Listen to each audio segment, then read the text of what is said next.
Имавме избор во парламентот во Германија во февруари.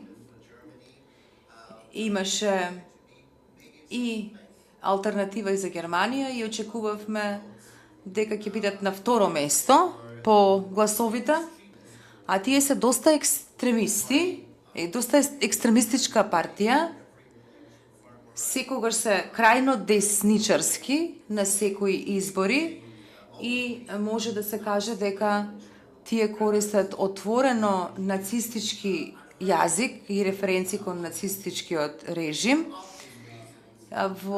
Имаме слушнато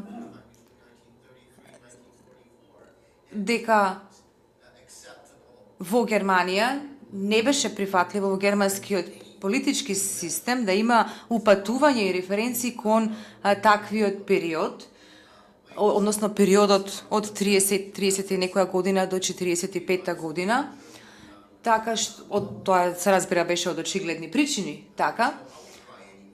Меѓутоа, сега веќе сте десенситизирани на сето тоа, а тоа се однесува и на медиумското известување.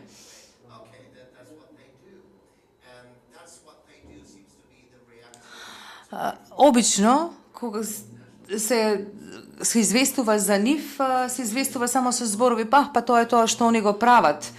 И едноставно прифатено е како нешто што они го прават. И така и за нив се известува. Така што десничарските партии или движења во земјите од светот имаат една заедничка работа, бидејќи станува збор за една глобална појава со која што луѓето се соочуваат локално. Значи, не можеме да кажеме дека станува збор за глобален тренд кој го искусуваме, бидејќи според мојата лична ситуација,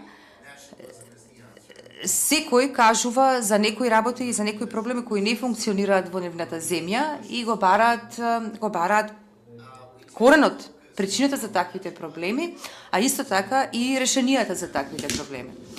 Ако проблемот е на локално ниво, тогаш и решението треба да биде на локално ниво, ама при тоа да се земат глобалните аспекти на проблемот. Ние во Германија известуваме за десничарскиот национализам и екстремизам, кои што, да речеме, користат платформи како што се Facebook, X, Twitter. Значи, сите оние платформи каде што имаме голема контрола на содржината која што ќе допре до пошироката публика. Во Европа имаме неколку закони за дигиталните медиуми, меѓутоа регулативите и директивите не се доволно јаки за да можат да извршат таква контрола. Помислете нели на Илон Маск, што би бил Доналд Трамп ако не е Илон Маск тука со него во однос на таквата поддршка. TikTok е предпочитан, например, медиум меѓу младите, значи таму има многу висок процент на млада публика која што го користи оваа платформа, бидејќи и тоа е нешто што треба да го земеме предвид. Има некои платформи кои што допираат исклучиво до помладата публика и ние како традиционални медиуми треба да размислиме за тоа како да допреме до секој слој на публиката. Порано се известуваше нели како ќе има многу новинари, многу камери, многу микрофони и така натаму. Меѓутоа сега веќе не можеме да допреме до целата публика на тој начин.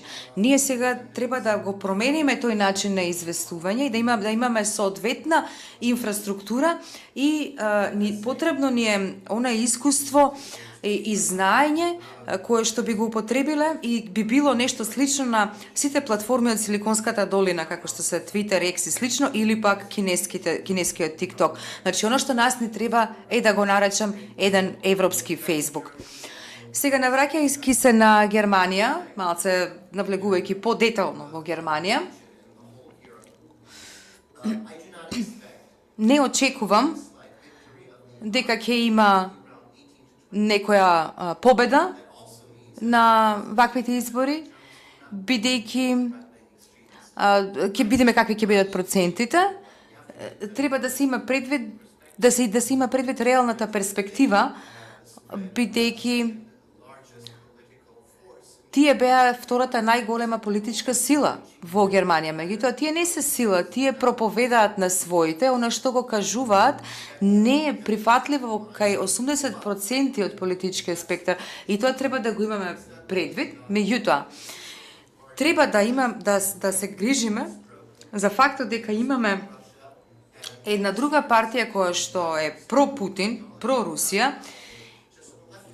и која што се наоѓа на друга страна од тој спектар.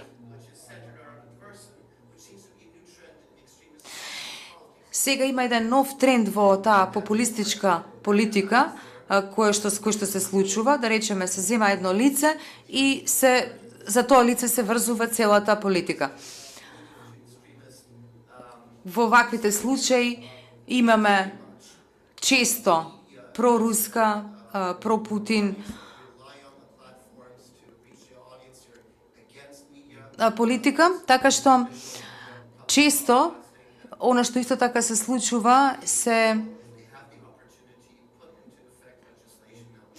традиционални медиуми за кои што е потребно да имаат посебни регулативи. Значи треба да имаме всушност потреба од создавање на соодветни прописи и регулативи кои што ќе водат сметка за ваквите наративи ќе вршат контрола.